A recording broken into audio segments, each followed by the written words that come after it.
It's E3 2019 and Razer has announced what it's calling the world's first ever gaming ultrabook, the Razer Blade Stealth 13.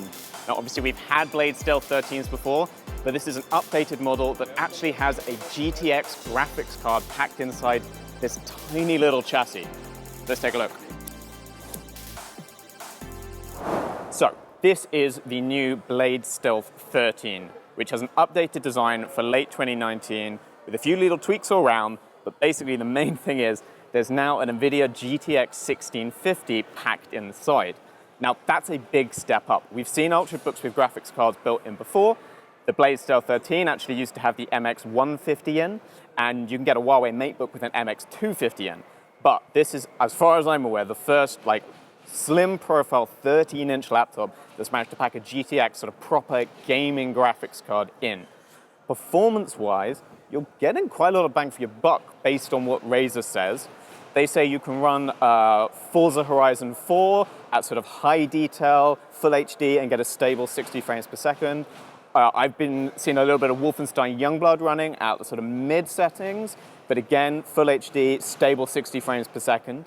So this isn't going to be like an absolute top-line gaming powerhouse. There's obviously no RTX for ray tracing. You're not going to play everything on Ultra.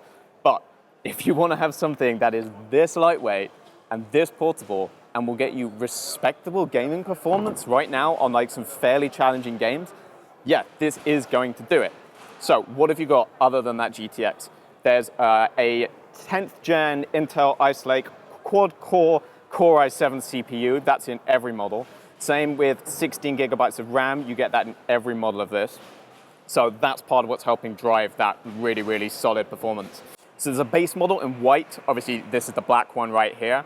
That comes with 256 gig of storage, and it doesn't have the GTX graphics card. That's just using Intel's onboard graphics, though they've sort of amped up the power to the CPU to 25 watts to help power that, and it's got the Iris Plus graphics.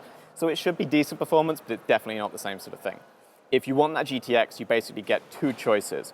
It's going to come in black. You don't get a choice. It's only black for the GTX model. It will come with 512 gig of storage no matter what, and again, the i7, 16 gig of RAM, but the choice you're going to get is basically the display. As you can see here, we've got the 4K model right here, which is also touch sensitive, but there's a full HD non-touch version. Honestly, I mean, if your main purpose is gaming, go for the full HD one, because you're not really going to get 4K performance out of the thing no matter what you want. You'll notice those performance specs I said earlier, that was all based on running at full HD. If you try and amp this thing up to 4K, it is going to stutter, it is going to struggle. So the 4K model is probably only worth it if you really want that touch sensitivity, because that's not packed into the full HD model. Price obviously is also going to vary. The base white model is £1,500 or dollars. It then goes to $1,800 for the mid-range one, the GTX with a full HD display, and $2,000 if you want to go all the way up to the 4K. So I'm not sure that $200, £200 jump for a 4K is probably worth it, since you'll probably want to scale down to full HD every time you use it for gaming. As you can see from the rest of it, this is an ultrabook. It isn't the thinnest or lightest in the world.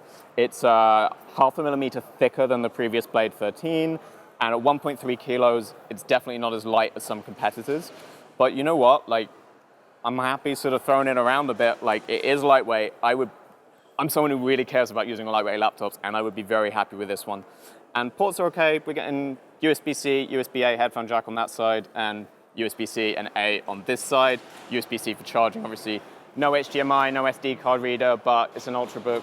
I wouldn't really expect to see that stuff in here anyway. I mean, I still have quite a lot of questions about the performance we're going to see out of this, whether it will really match those numbers Razer is saying, what the heating is going to be like. I mean, you can see the sort of the fan outlet stuff here, but how are they really going to keep that GTX card cool in such a small body? So once I get one in, I'm going to be really testing that. The base models are out in September. The higher spec black ones with the GTX, they're October. So stay tuned over the next couple months. Hopefully we're going to get a GTX model in and put it through its paces. Like and subscribe. Stay tuned for the rest of our E3 content. We're going to see a few more things while we're out here in Berlin this year. Thanks very much, guys.